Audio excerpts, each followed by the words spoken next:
It's recording. Great. Welcome, everyone. I'm Ahmed, Associate Professor in the Department of Operations and Information Systems in the Manning School of Business at UMass Lowell. And it is my distinct pleasure to have our PhD candidate, Ali Ahmed, defend his dissertation today. So along with me, Professor Brian Lee from Penn State University, who used to be here at UMass Lowell just a year back, is co-chairing this dissertation along with me. And we also have two other fantastic committee members, Professor Bob Lee from the Operations and Information Systems Department, and Professor Chi Zhang from the Finance Department at the Manning School of Business, who have advised Ali over the course of his dissertation. So without further ado, I'm going to pass it over to Ali, who can then present his dissertation for about an hour. We'll probably pause maybe a couple times during the presentation for one or two questions, but we'll take majority of the questions towards the end. However, if you think of questions, please feel free to use the chat. I will monitor that on behalf of Ali and then ask you questions, ask Ali questions, just pause him or maybe point them towards the end. So again, welcome everyone. Glad to see you all here virtually. Ali, you can take it from here. Thank you so much, Dr. Devkar. All right, thank you everyone for coming in today. My dissertation title is on understanding of vulnerability discovery and disclosure. I want to thank all my committee members and committee advisors. I'm really thankful to Professor Ahmed Devkar and Professor Brian Lee for serving as advisors. And I want to thank also the committee members, Professor Bob Lee and Professor Chi Zhang for giving this time to my dissertation. Thank you so much. So I have three essays in my dissertation. The first essay has recently been published in Decision Support Systems journal, and the second essay I have presented in different conferences, symposiums, and workshops over the last year. I'm preparing to send this to ISR journal. The third essay, it's under a review in International Conference of Information Systems for this year. So before I go into my essays, I want to put forward a few basic terminologies, some concepts. So the basic concept behind vulnerabilities. So what are vulnerabilities? And vulnerabilities are security flaws in systems which are exploited by the hackers. And they usually gain unauthorized access to systems or softwares by exploiting these hidden vulnerabilities present in the system. Most of the cyber attacks, data breaches are because of these hidden vulnerabilities. Hackers try to find them and then they try to exploit them and create an attack on the system. You may have heard about this ransomware attack on Cassia systems. Now, Cassia had a vulnerability in their cloud server, which was exploited by the attackers, and they were able to get all their data and scramble the data. So what they have done, they have scrambled their data, and now Cassia, and they're asking for a ransom to get the key to unscramble it. Another concept is the disclosure of vulnerabilities. And disclosure means that dissemination of vulnerability information to the public, regardless of there's a patch or not. Now, patching is the fixing of the vulnerabilities. Vulnerabilities are there, systems can have many vulnerabilities, but organizations try to find them and patch them as soon as possible. If someone, a researcher, a user, a hacker finds a vulnerability, they should go online or tell everyone that there is a vulnerability, and without giving enough time for the vendor or software person to fix that. So this is called immediate, and it has different kind of effects on the software company, on users, on the overall cyber system. There can be also a possibility that the finder just delays the disclosure to the public. It just, he or she just informs the vendor that there is a vulnerability and they can fix it. So there are different mechanisms technically, and it has always been a very controversial topic among scholars that how should a vulnerability be disclosed? Another key concept in this dissertation is the bug bounty programs. Now, bug bounty is the new phenomena. Since there are many vulnerabilities hidden in a system, there are ethical hackers who try to find these vulnerabilities and report that to organizations. And organization give them the money, the reward for finding the vulnerability. Now, the ethical hackers have intention to save the system. Malicious hackers have the intention to exploit the system.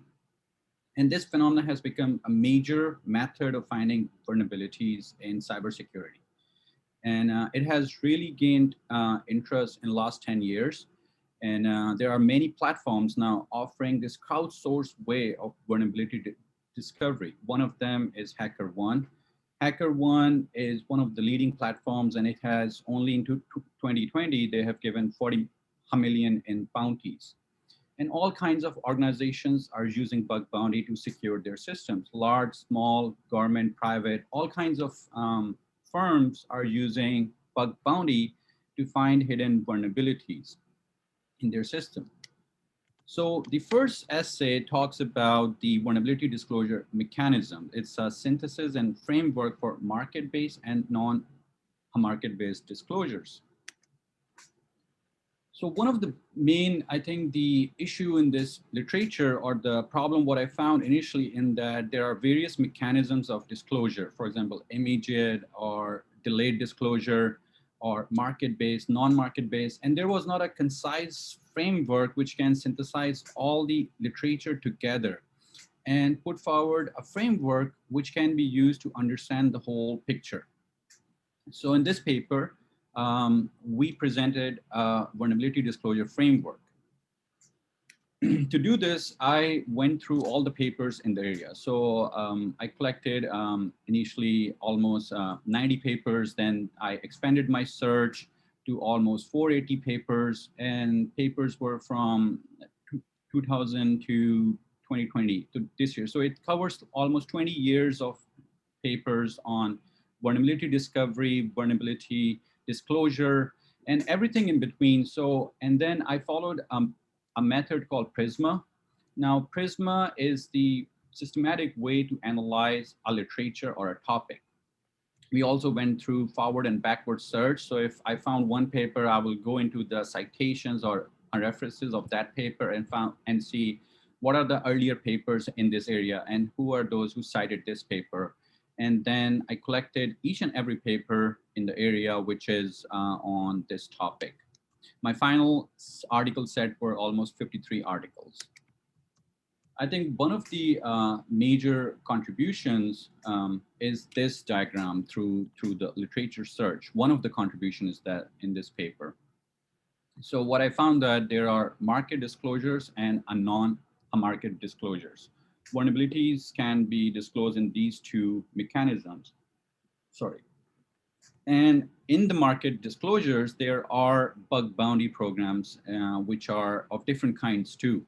For example, there can be a direct bug bounty, which is when a firm directly works with the hacker, rewards them, collaborates them directly with the hacker. There is no one between the firm, the software vendor, and the hacker. Now, when I say hacker, I technically means ethical hacker. And my all research or my area of interest is actually ethical hackers' behavior.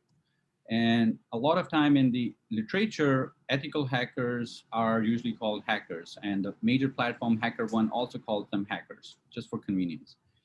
Then there's another kind, which is platform intermediaries, which is also a market-based disclosure method, but there's a platform in between. And platforms usually have a network effect. So it's two sides. There's one side, the hackers joining the platform, other sides, firms joining the platform. And there's competition. There are different factors affecting both parties. So it's a different mechanism than a direct bug bounty mechanism. Then the third mechanism I found commonly done is the indirect bug bounty. Now, indirect bug bounty is different from the other two because in indirect bug bounty, there are third-party firms who works with ethical hackers, buys the vulnerability information, and then sells to the vendor, the software where the vulnerability has been found. So different mechanisms buys or gives the reward to ethical hackers for finding vulnerabilities. On the other hand, non-market disclosures are different. There is no reward in it. And it's just simply that if someone, user, ethical hacker, a researcher finds a vulnerability, they can go online and disclose it, either through a platform like CERT. Now, CERT is a government intermediary. It's a database, and they can go online and go to CERT and tell them, okay, I have found this vulnerability in a system, and the CERT, they will contact the vendor and tell them there's a vulnerability. They give them at least 45 days to patch it. Once 45 days is gone, it becomes a public. So the users can at least safeguard themselves if there is no patch. Another possibility is going to a private intermediary. Now hackers can go to CERT, or they can go to a platform like Open Bug Bounty. Open Bug Bounty is different in terms of mechanism that it gives more time to the vendor to patch it. It gives them 3 months to patch it, and then it becomes a public property. And they can also delay disclosures when it's a very critical or severe vulnerability. So all these mechanisms have different implications for ethical hackers, the users, and the firms. So this is another major contribution. So our goal is to propose a framework for mechanisms of disclosure. So this is one of the frameworks for disclosure. It identifies the antecedents and consequences of disclosure under non-market mechanisms. So each antecedent, there is different factors affecting vulnerability disclosure. So you can see there are, in the brackets, there are numbers 4, 1, 12, 32. These are the papers who have studied this factor affecting the disclosure of vulnerability under non-market mechanism. So generally, we can say that based on this framework, that hackers are motivated to disclose vulnerabilities for common good. And then they want to gain reputation, recognition. And then another question is, why do firms have so many vulnerabilities? And a lot of papers have actually tried to find that. And the answer comes out that it's the asset quality. If firm is serious about their security commitment, they may make a good quality product, and then they may have less vulnerabilities in it. And if they are not very committed to security, they may have a low quality product, and then hackers may be able to find more vulnerabilities. And then there are more disclosures. Now, when hackers disclose, they have different options, how to disclose it, what is the protected period, they want to go to a public or private intermediary, what is the severity of the disclosure, how many vendors are affected. So we studied all these papers and talk about that all these factors are linked together, and they have an implication or consequence for the firm. So two of the major consequences is firm response and firm risk. Whenever there is a disclosure, it generates a response from firm in terms of patching. So firms develop a patch when vulnerabilities are disclosed, or even there's a paper which talks about that disclosure increases the patch. If there's no disclosure, now disclosure means public disclosure. When there's a public disclosure, then there is a patch, and it pushes the firm to develop the patch. And also, if you shrink the protected period, the patch development time shortens. So it quickly comes into the market. Like what happened with the Microsoft example up there. There was a company who found vulnerability, and then in their system, and Microsoft developed a patch overnight because they immediately disclosed it. Another factor affecting the response or the consequence is the firm risk. So firm risk, whenever there's a disclosure, firm faces risk, and it can be financial risk, it can be an exploitation risk. And we have found that disclosures decreases the financial stock value of firm.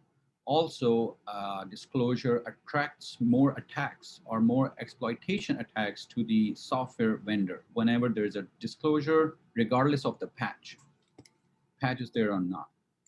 So building on this framework, we propose another framework, which is for the market mechanisms of disclosure.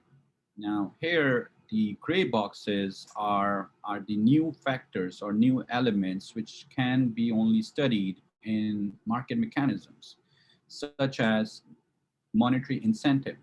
Monetary incentive is the key element for hacker motivation in a market mechanisms. Hackers go after firms who give more money, and they have a higher chance of making a reward, getting a reward from the firm. So they try to find vulnerabilities in those firms. And it also depends what kind of prior experience they have, what is their background, how diverse they are, how much concentration there is in the bug bounty program. So a lot of factors depend on hacker participation in this discovery process. Also, the firm behavior has also changed just because of the market mechanism. um, Popular firms, we see more disclosures or more vulnerability discoveries, and firms have developed some level of trust in hackers, which is also another factor that they are doing more bug bounty programs. So they are going towards market mechanisms. This whole box for bug bounty characteristics is brand new just because of the market mechanism, which also shows that firms have more control in what they are looking for in the discovery process. They can develop their scopes, reward policies, and tell how they would like to receive the bugs, receive their reports. They would like a direct bug bounty, a platform-based bug bounty, or some other way.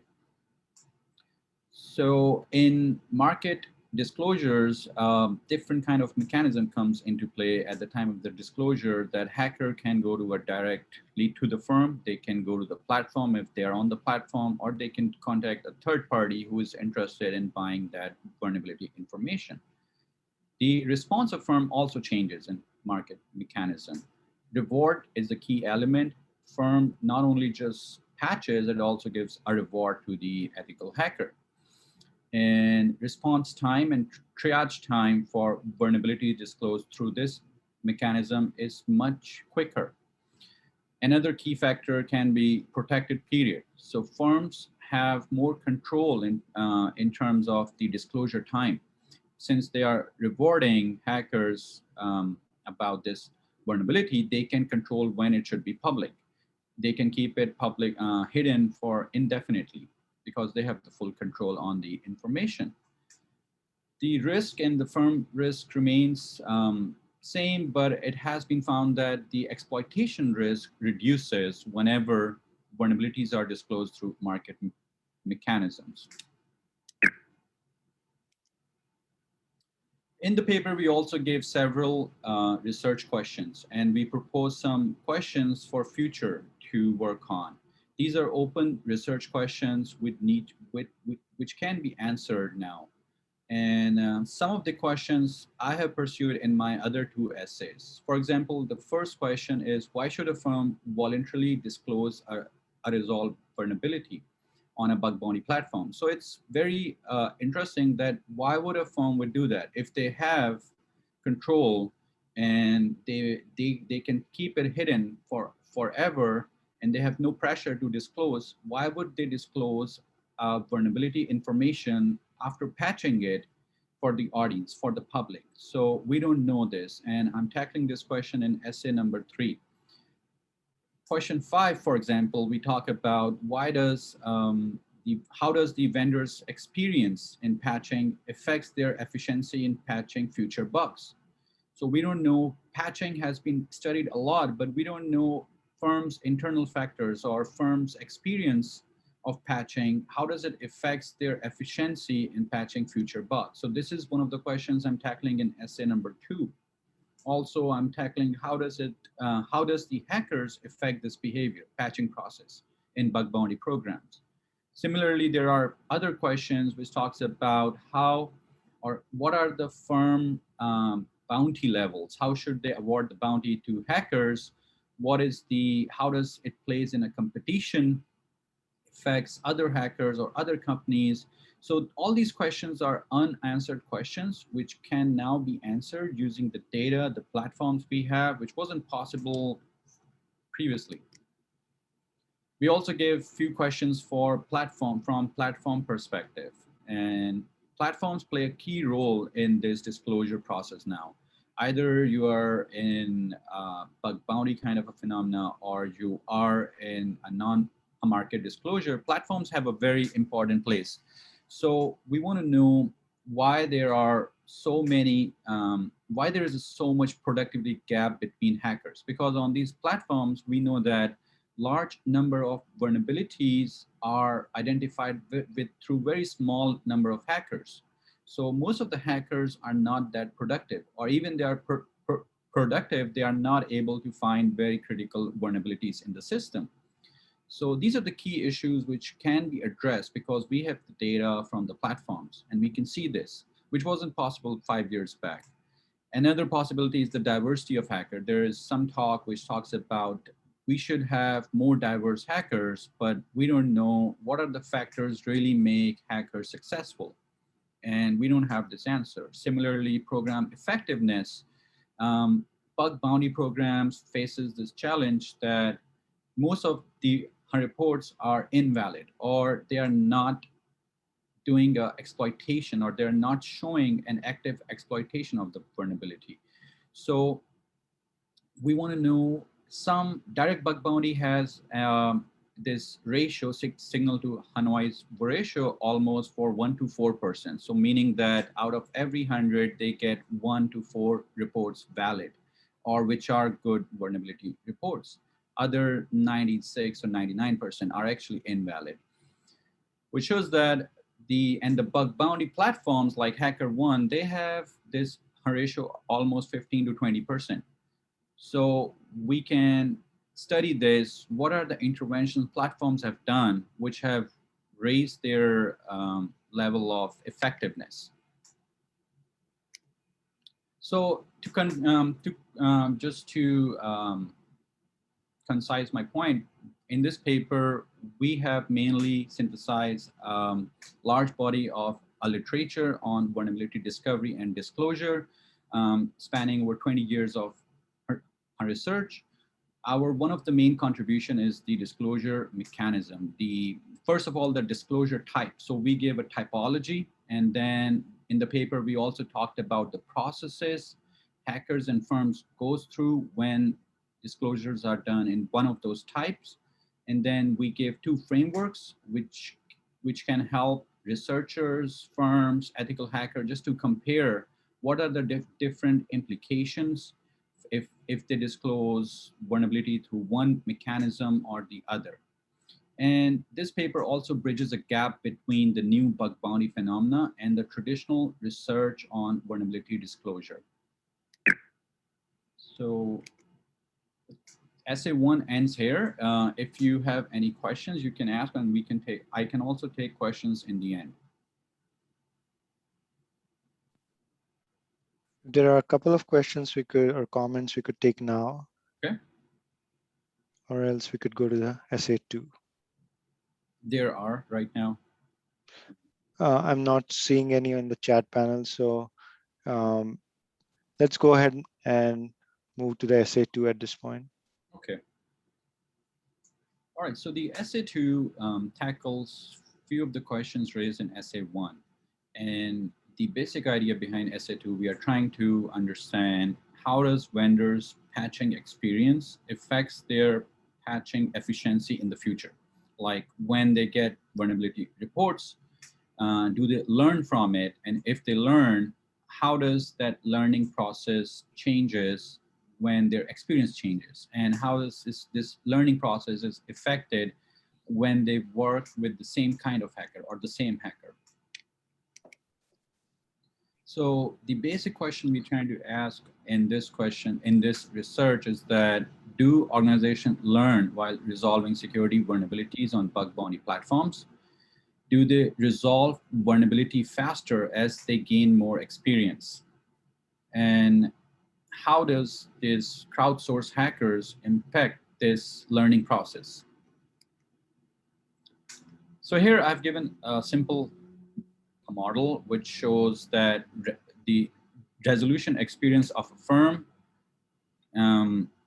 has effect on resolution time in between, there is maybe some unlearning or overgeneralization of the experience, and this can affect the resolution time. This can also be affected if firms work with the same hacker, or if they gain experience of working with the same hacker or variety of different hackers. There can be also other factors affecting the resolution time or the patching time of the vulnerability. So patching and resolution of vulnerability is one of the most important topics in this area. A lot of people have studied this before, but none of them have studied from this firm experience perspective. So there is no papers. Usually the previous paper talks about what are the external factors, what are the factors which affects the patching time, like protected period. If you shrink the protected period, does the firm releases a patch much quickly? And if you disclose on a different kind of a mechanism, how does the firm react? But none of the paper talks about how does firm learn from their past experience of patching. And if they learn, does it impacts or does it changes the resolution time of the vulnerability? And how does hackers can affect this learning process? So based on our understanding and of the learning, we can say that firms will either learn from their past experience or overgeneralize their past experience.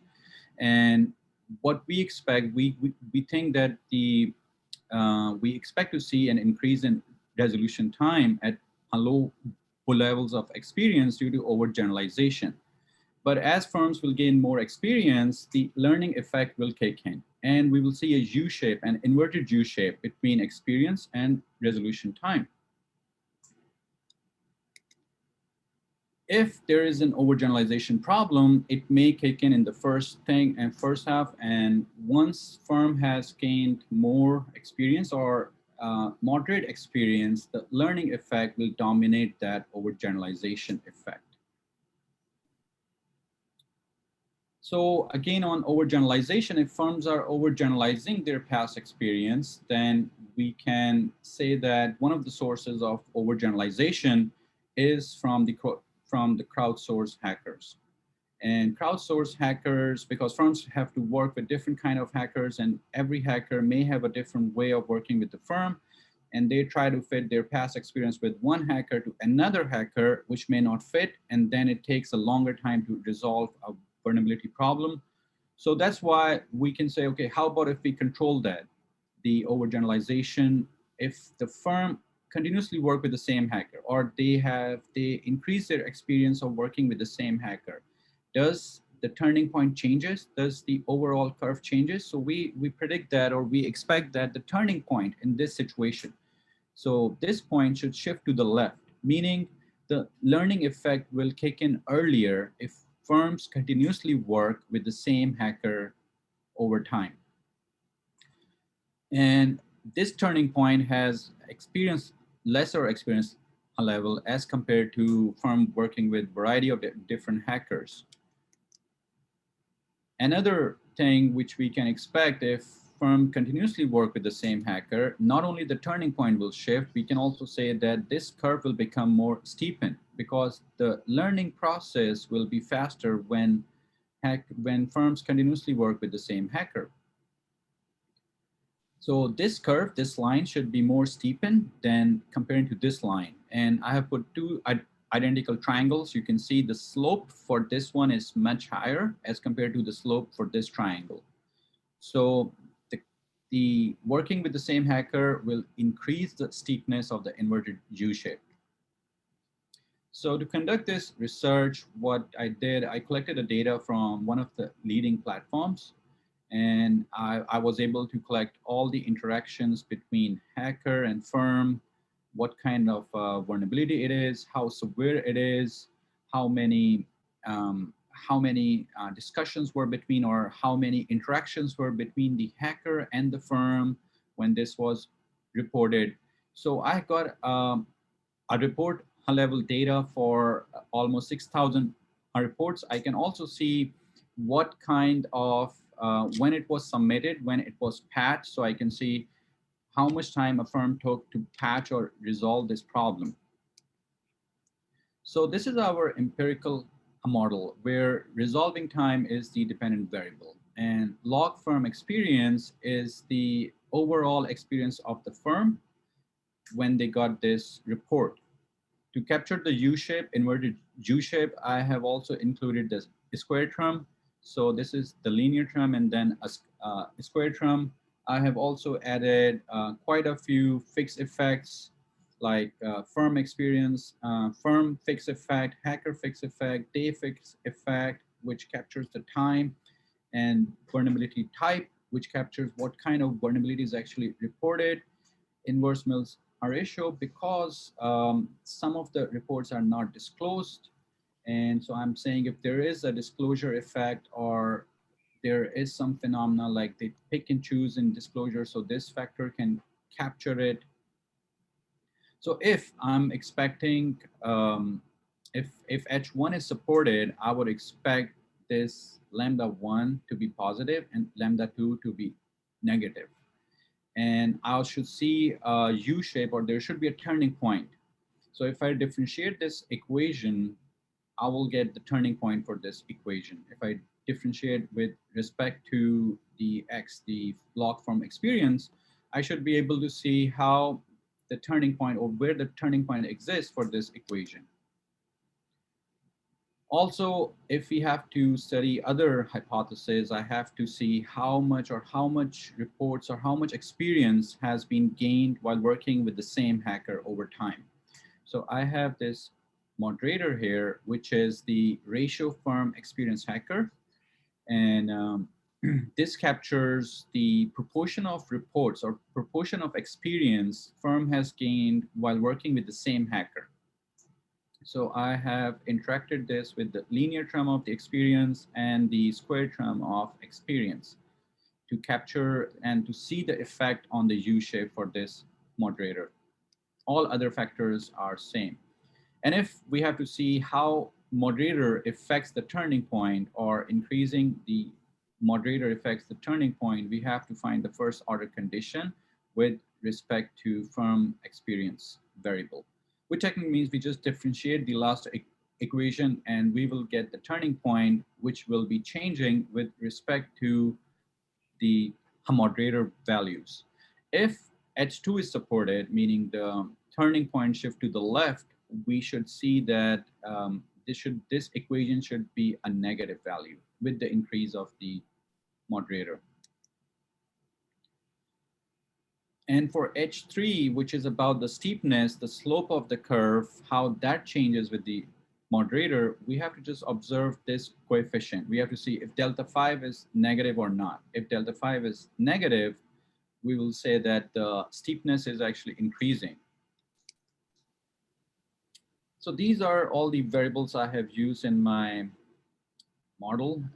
The first one is the dependent variable log of the firm resolving time, log of the firm experience, and then I have control for how many communications were between the hacker and the firm, how severe is the vulnerability report, what is the bounty given to the vulnerability or the hacker, what is the final status, some factors for the firm which controls how busy they were at that time, and what was the hacker experience on the platform at that time when he or she submitted the report. So this is the estimated model, and results here shows that there's a positive effect and then there's a positive and negative effect with the experience and resolving time. And all others are the control variables. So I will just zoom in to have a clear picture. So this is the same model, just I have hide the control variables. Here, you can see that the firm experience increases in the beginning and then decreases as the resolving time increases with the firm experience. And after firm experience has increased a lot, the resolving time actually start decreasing with the increasing experience. So we found a positive and a negative effect for firm experience. We can predict the model or create a graph for the prediction and the graph will look like this. So it will form an inverted U shape, and there is a turning point in between. And the turning point is in the middle. It's not on the corners, and it's not on the edges. So in average, firm has to resolve almost 47 reports before they will start seeing a decrease in resolving time. So this shows that H1 is supported. And for H2, we have to see how these factors are changing. And they both are significant. And we also have to see if that our equation for the turning point with respect to the ratio firm experience hacker changes. So here I've shown a small table which shows that as proportion of experience of hackers of firms working with the same hacker increases, the turning point also decreases. So it moves left. So at first it was at the experience of 4%, and then it goes to an experience of 3%. As you are increasing the firm proportion of experience of working with the same hacker, turning point decreases or moves to the left. So H2 is also supported here. H3, which is about the steepness of the curve, and we can actually observe just this factor or this variable or interaction term. Since this is negative, we can say that the steepness has increased. So firms are not even learning. The learning effect not only kicks in earlier, but learning is faster when firms continuously work with the same hacker. Another maybe finding is that you can see this ratio firm experience hacker is negative, which shows that the intercept for the whole curve has shifted down. So the whole curve has improved. The overall learning process has improved when firms continuously work with the same hacker. So here is just the simplest way to show how the three hypotheses work. This is the overall U shape, and the hypothesis number 2 shows the turning point is on the left of the first turning point. Hypothesis 3, which talks about the steepness. So it's just that this curve, the dotted line, is steeper than the solid line. So another thing we did in the paper is how we can correct the endogeneity issue. And we can have endogeneity problem. The firm experience can be endogenous with resolution time. So we use an instrumental variable approach. And in this approach, what we did, we took an average of the platform experience of all other firms. So the firms who have spent the same time on the platform, what is their average experience at that time? So we use that average experience of the platform as an IV. And then we ran the model in 2 stages. In the first stage, the average experience of the platform was the independent variable, and the focal firm experience is the dependent variable. Once we have the predictions, we use in the second stage to predict the resolution time of the focal firm. And we found similar outcomes. So there is, again, a U shape between experience and resolving time. We also tested if this is a weak IV or not, and we found that this is not a weak IV. So some contributions of this paper. Theoretically, this is the first paper which empirically investigates the learning and collaboration process of an organization with ethical hackers on a crowdsourcing platform. Previously, this is unknown that how organization collaborates or how does the ethical hackers helps in solving the vulnerability reports. So it deepens our understanding on bug bounty platforms, how to resolve vulnerabilities, how firms can efficiently resolve vulnerability issues on bug bounty platforms. Some practical implication of this work is that firms are usually have this feeling that they don't want to join a bug bounty program, or they don't want to launch a bug bounty program because they think they will overburden their security teams. And they think that once we go online and we launch our program, our security team will get a lot of vulnerability reports, and we will not be able to patch them or fix them as soon as possible. So for them, we can say that this will only happen in the beginning once you have gained some experience. And after that, resolution time will be much faster and you will be able to patch faster as compared to the last problem. Also, our recommendation for those kind of firms is that if you want to launch a bug bounty program, you should start with a smaller pool of hackers. Do not invite all hackers or limit your number of hackers so that you have more opportunity to work with the familiar hacker so that you have better learning experience. So this ends here essay number 2. And if you have any questions, you can ask now, or we can take questions in the end.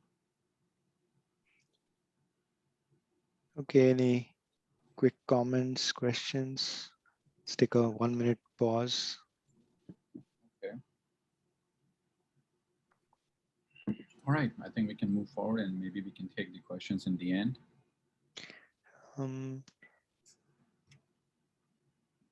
Okay, I'm not hearing. Again, I would like to encourage everyone to enter your questions or comments in the chat.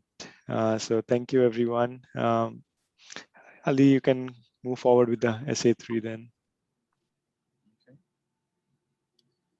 All right, so the third essay is also tackles one of the questions raised in essay number 1.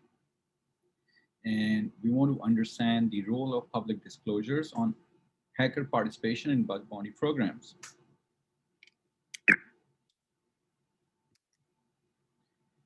So on bug bounty programs, organizations are always trying to attract diverse and high quality hackers to their programs.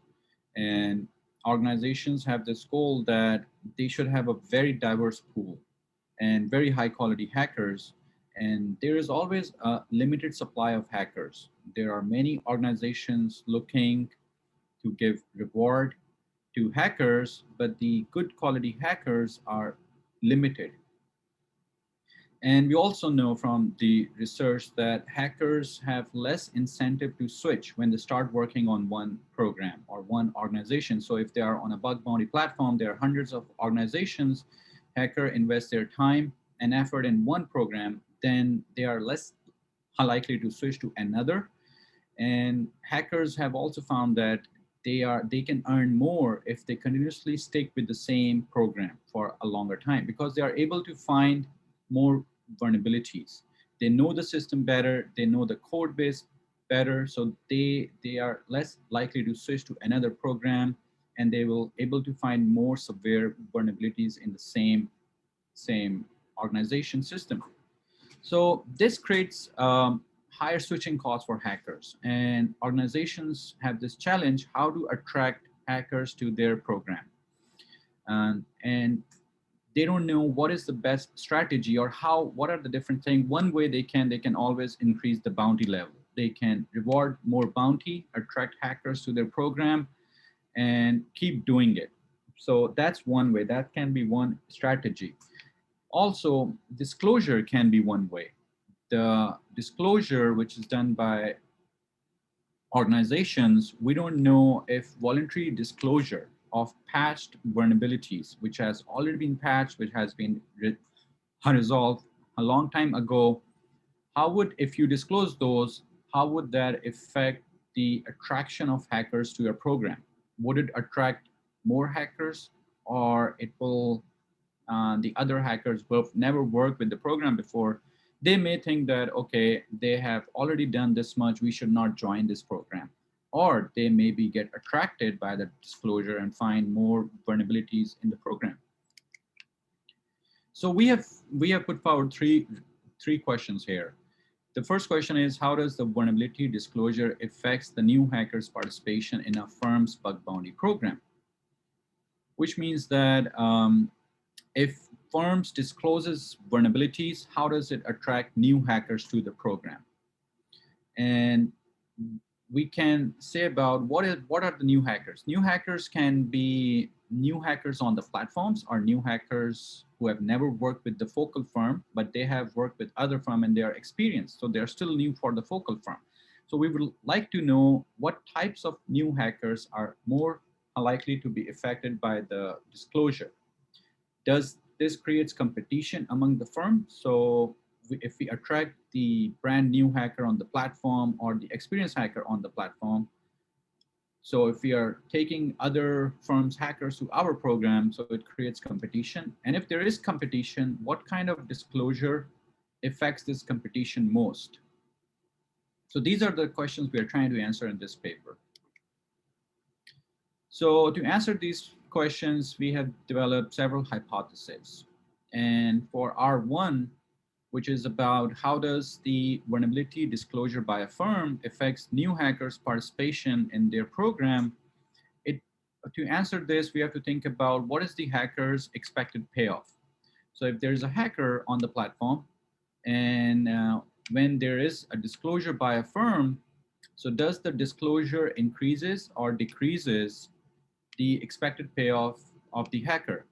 If hacker thinks that his or her expected payoff is going to increase or they are going to get the reward, they will switch or they will join the program. So there is so what we have to think about, there are two possibilities with this hacker's expected payoff. So whenever there is a disclosure by a firm, hackers may like to take this opportunity as information disclosure, and they may try to find vulnerabilities in that firm by using the disclosure information, by using the previous vulnerability knowledge. But there's a possibility that hackers not able to find anything new. And in that sense, hackers' expected payoff will be a negative. So H1, I'm proposing that the increased disclosure would decrease the number of new hackers participating in the disclosing bug bounty program. Another possibility is that when there's a disclosure, the hacker is able to find a new vulnerability. And because of that, their expected payoff would be positive. And this payoff would be much higher when there is no disclosure by the firm. Why? Because the probability of discovery will increase with the disclosure. So whenever there's a disclosure, hacker has a more chances of finding a vulnerability in the system, and the probability of discovery will be much higher as compared to no disclosure by the firm. And this will make the whole hacker's expected payoff positive or much bigger than there's no disclosure. So we can expect that the increased disclosure of vulnerability would increase the number of new hackers participating in the disclosing program. So there are two possibilities. Both can be possible in this situation. There can be a positive effect of disclosure and there can be a negative effect of disclosure. R2 talks about if there is a disclosure and it affects the hacker's participation. Now, what kind of new hackers will be more affected by the disclosure? Would it be the new hackers on the platform who have no prior experience? They just joined the platform and they saw some organization who has disclosed vulnerabilities. Would they be attracted to it? Or the experienced hackers who are working with some other firms or who have experience of working with other firms, they would like to switch to the firm or they would like to participate in this disclosing firm. So we have to see, okay, which disclosure will affect which kind of hacker most, and how does this disclosure affects the competition? So we know that the experienced hackers have stickiness to the firm. So the firm they are working with, they tend to stick with it. And when experienced hacker who's already working with another firm, they have a switching cost. While the new hacker who's brand new on the platform, who have no experience, they don't have a switching cost. So the new hackers on the platform will be more or will have much higher affected by the disclosure as compared to experienced hackers. R3, which is about the type of disclosure, and we want to know which type of disclosure affects the competition most. And we know that in disclosure, vulnerabilities can be valid and invalid reports. So firms can disclose invalid reports 2, which are not given any bounty. They show that this hacker submitted a report, but it's not valid, and there's no bounty. It also shows the failure of the others, but the valid ones, which are awarded a bounty, which shows the success of other hackers. So when you disclose success or the failure, how does that affect new participation, um, new hackers' participation in the program? So that's the main question of R3. And we think that, or we expect that the invalid disclosures will have a greater effect as compared to valid disclosures.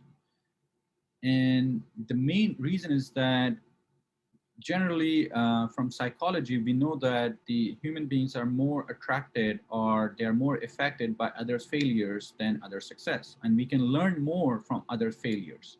So there is a general attribution error which talks about when we see others' failure, we think that they failed because this was in their hand, and they couldn't perform better because of their internal factors.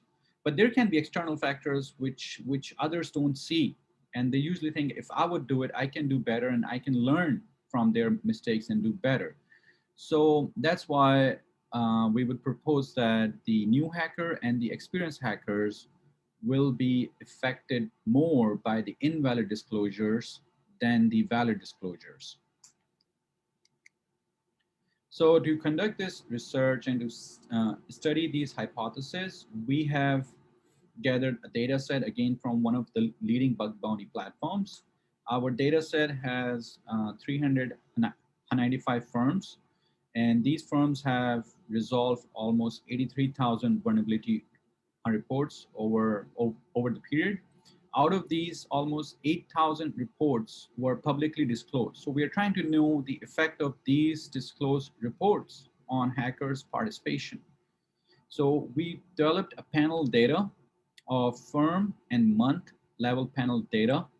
And the data ranges from the launch of the platform in 2012 until August 2020. So the dependent variable can take three slightly different forms. Our dependent variable can be log of the new hacker with the firm. So is the number of first-time hackers participating with the firm I in month T. And the log brand new hackers is actually, these are also the new hackers, but they're also new on the platform. They have no prior experience. The experienced new hacker variable is different. So it's the number of first-time hackers. They are new to the focal firm, but they already have experience of working with other firms. So these three are slightly different. The first one combines the other two. So first one actually includes both of these. So this is the overall effect, or the overall hacker participation in a new first time with the program. So these are the independent variable, and these are the control variables.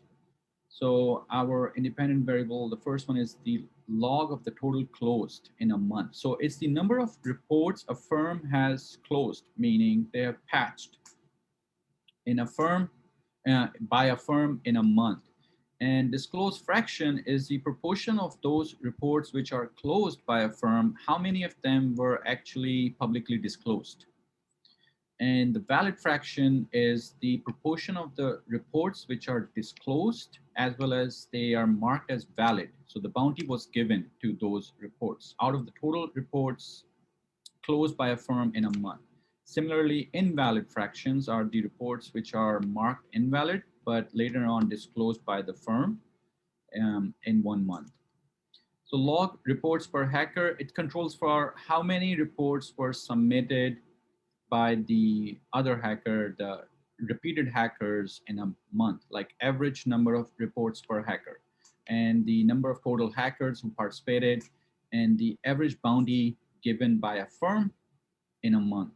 So these three variables control for anything like how busy the firm is, how active they are, how much previous hackers, all the old hackers are sticking to the firm, and how does the bounty average, or how much bounty was given. to the hackers. So the empirical specification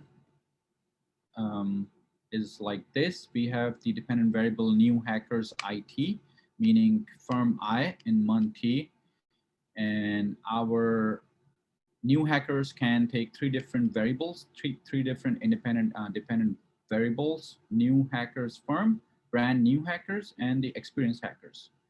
The disclosed fraction is the proportion of the reports which are disclosed, proportion of the reports which are disclosed out of the total reports closed in the last month. So T minus 1 shows that how many reports were closed and how many of them were disclosed in the last month and its effect on the new hackers' participation in the next month. Similarly, all these are control variables. We also have fixed effects like firm and month fixed effect, and EIT is the error term of the model. So if we are expecting that H1 is supported, we would expect a negative coefficient for alpha 3, meaning the disclosure decreases the new hacker's participation in the firm.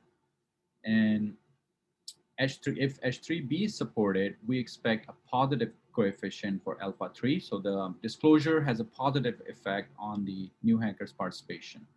If H2 is supported, we have to compare the coefficients of alpha 3 between two different regression models. We have to see when the dependent variable is brand new hacker, what is the coefficient of alpha 3, and when the dependent variable is experienced new hacker, what is the coefficient of alpha 3 and how do they compare? So we have to test that out for H2.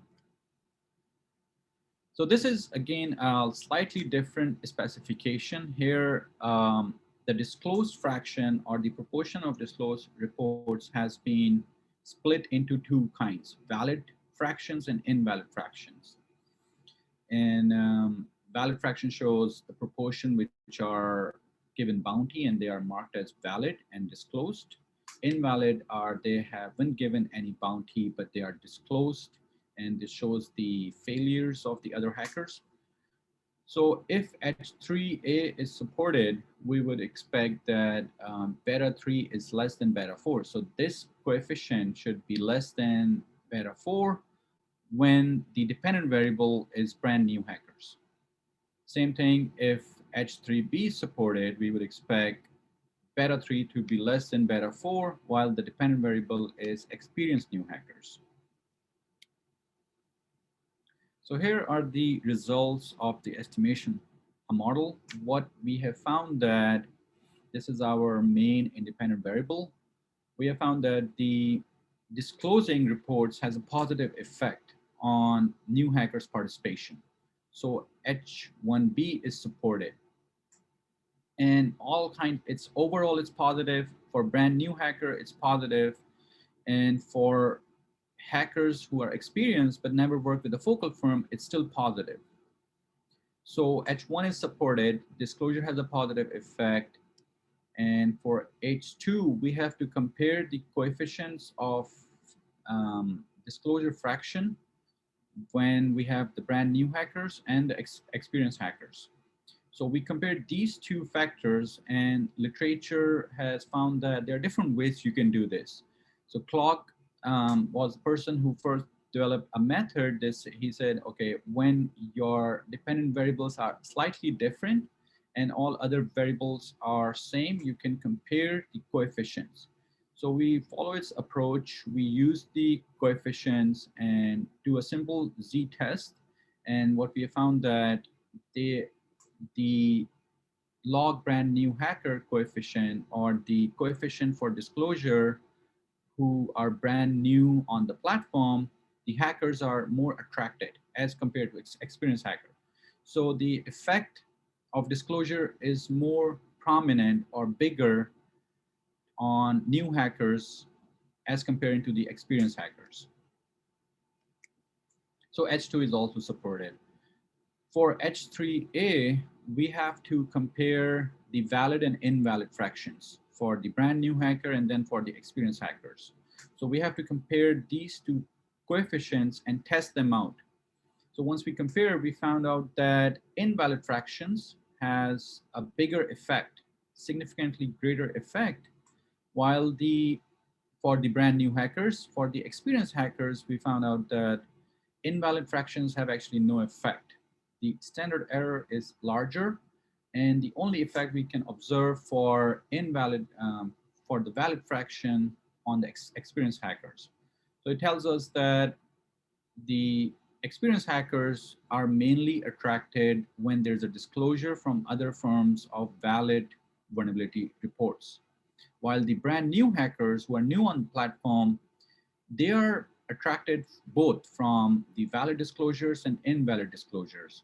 However, they are more attracted to others' failures.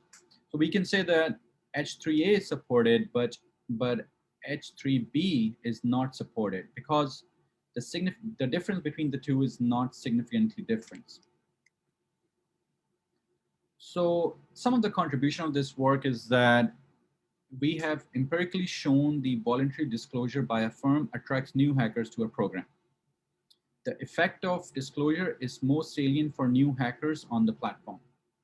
So the new hackers who are new on the platform, they are most affected by the disclosure. And they are also more affected by the invalid disclosures as compared to valid disclosures. While the experienced hackers are only affected by the valid disclosures. Some practical implications can be that these hackers, so this disclosure phenomena, which is a competitive advantage to a firm. Firm can use disclosure of previously closed reports or past reports as a competitive advantage. They can attract diverse hackers and new hackers to their portfolio. And we also found that firms can remain secretive, so they don't have to disclose valid vulnerabilities if they don't want to. They can only disclose invalid vulnerabilities and attract new hackers on the platform. We have also shown that while even controlling the bounty reward, the effect is strong and consistent. So firms may not have to increase their bounty reward, they can only increase the disclosure and attract new hackers. So firms can also attract experienced hackers just by disclosing valid vulnerability reports.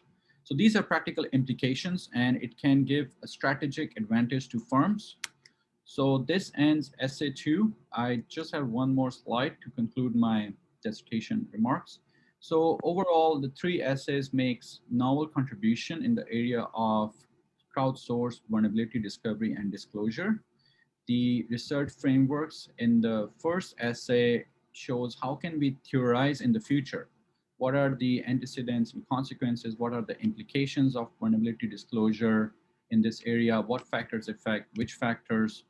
And the other 2 essays shows the empirical work in this area. And the empirical work is very limited in this area because data is not available.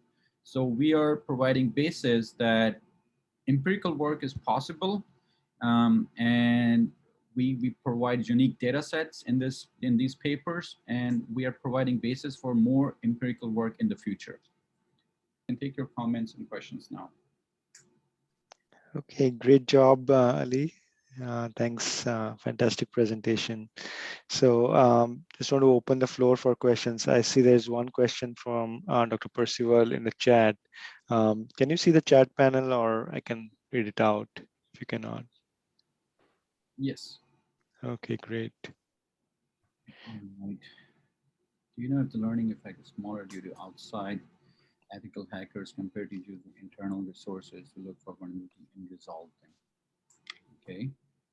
Is there an effect of how many vulnerabilities a specific hacker has resolved? So I can only observe what ethical hackers who are outside of the firm, first of all. So ethical hackers technically actually are always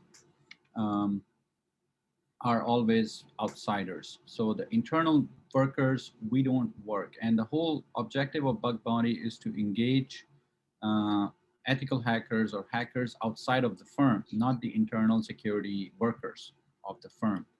And if there is an effect on how many vulnerabilities a specific hacker has resolved, yeah, so as hackers gain more experience, they become more efficient. And that's why in that model, I have control for the experience of the hacker. So the more experience hackers have, the better reports they can write, the more severe they can find. So that's why we are controlling for this factor, hacker experience.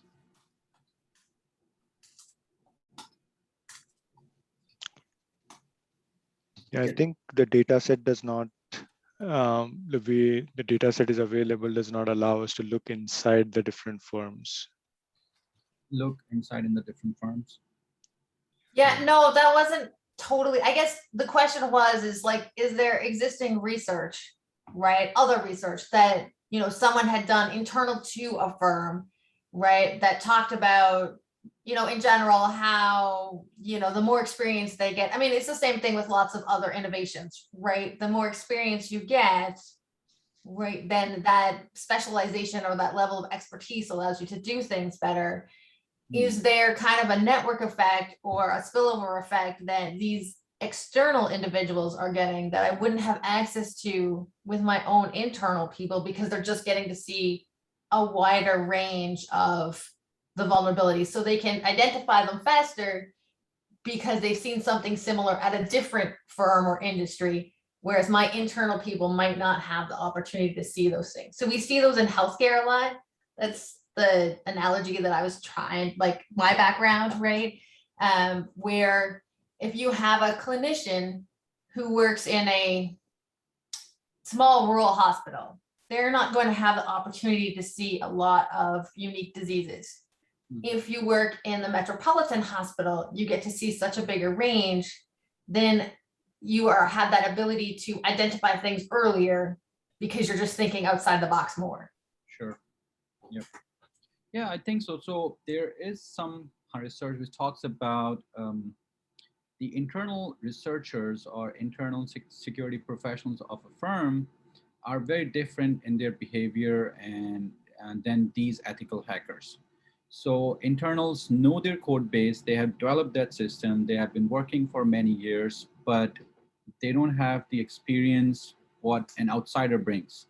So there is, the research talks about these ethical hackers who comes from outside, they bring diverse perspective, diverse experience. So they're not just working on one application or one code base, they have experience of working with many other code bases. So they become more efficient in finding these vulnerabilities than internal security researchers.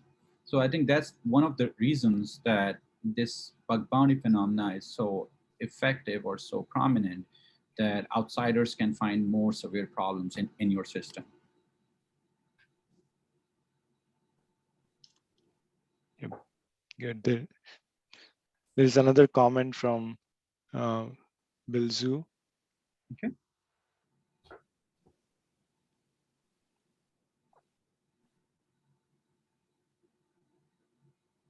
So William is asking that if all the reports are which are not disclosed, they can be not even patched, and that's why they are not resolved. That's why I think so.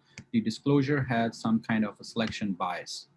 Well, I haven't introduced the selection bias because I think when firm closes a report on the platform, they actually have to make sure that it's patched. Otherwise, they cannot close it.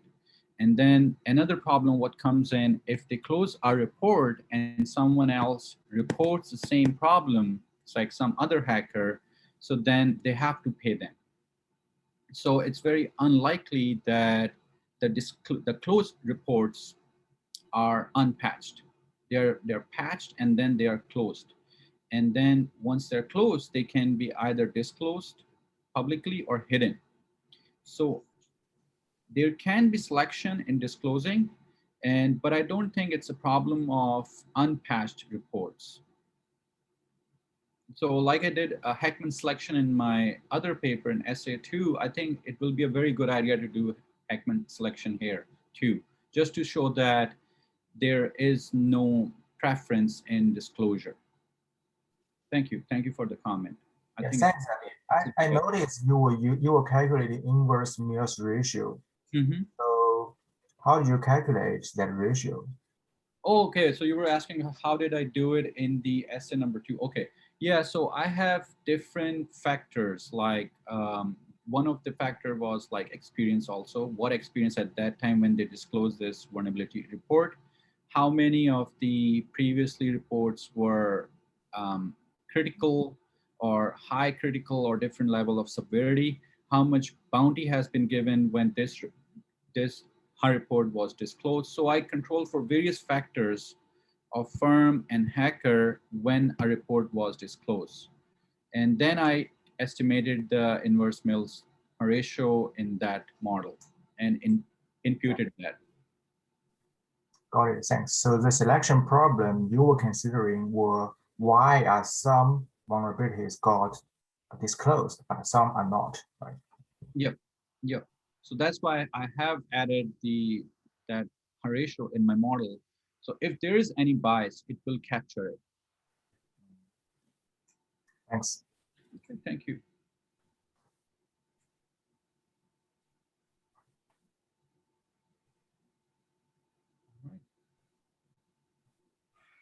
From anybody?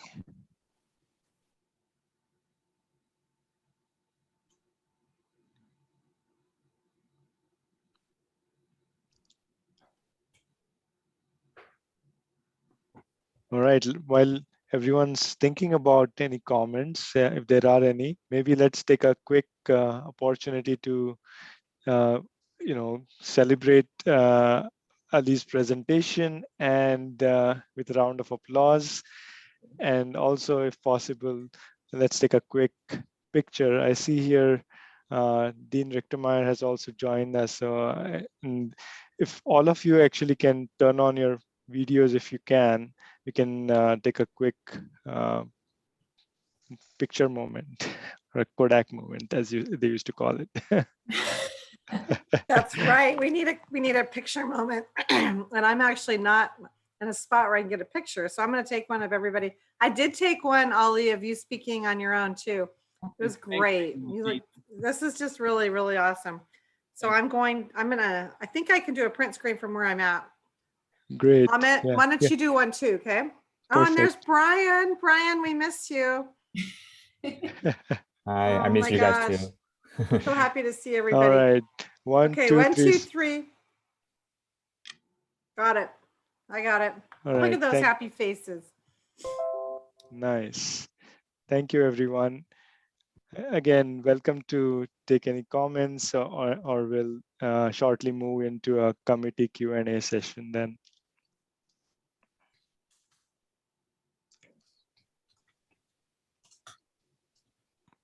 Thanks again, everyone, for joining. Hope it was informative. Have a good rest of the afternoon. Not really sunny and everything out there, but enjoy as much as you can. Congrats, Ali. Thank you. Thank you. All right, thank you, everyone. Thank you so much for coming in today. Thank you. All right, so great. So we'll move into the committee Q&A session. So if you don't have any questions or comments, please exit the room. Thank you.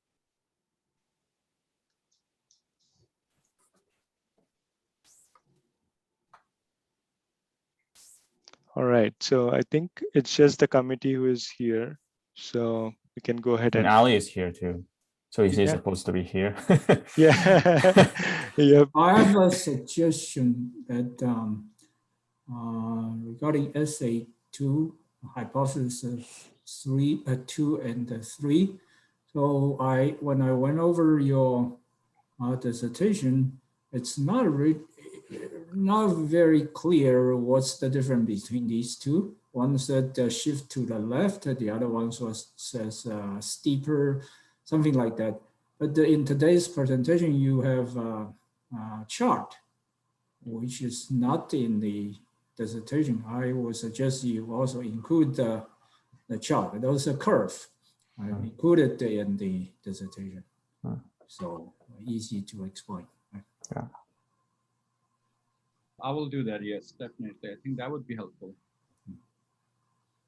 I also have some corrections, edits that I will send to you individually.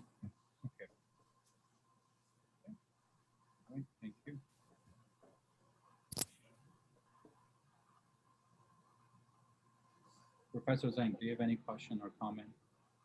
No, I actually enjoy your presentation. I think you did much better in my viewpoint. It's smoother. Maybe you got a publication. It's like the punchlines, you feel lighter this time. But I feel the overall presentation is much smoother than the last time. And you kind of know the tempo of where you should emphasize, where you should be sort of, quick when you're talking through your 3 essays. So I truly enjoyed everything. And some of my comments I passed to you last time during your proposal defense. I think this time you completely addressed pretty much everything. So I'm very satisfied and very glad for you that you did such, you made such a great progress, and I'm very happy about your achievements. Thank you so much. I appreciate it. Thank you. Thank you for serving on the committee. Thank you. Thanks. So what's the next step? So what should we do now? Well, so I guess we as a committee should deliberate for a few minutes. So if there are no comments, then maybe Ali, you can leave the room. I can call you or text you shortly after the committee is done, and then you can join back in. How's that? All right. So how should I leave? So you have made me the host or a co-host, so it should be okay, I think. Yeah. So you can just. This is recorded by Ali. Yeah, I think. So we should stop the recording. You didn't leave, right? So maybe Ahmed just send another invite to Yeah, us. maybe another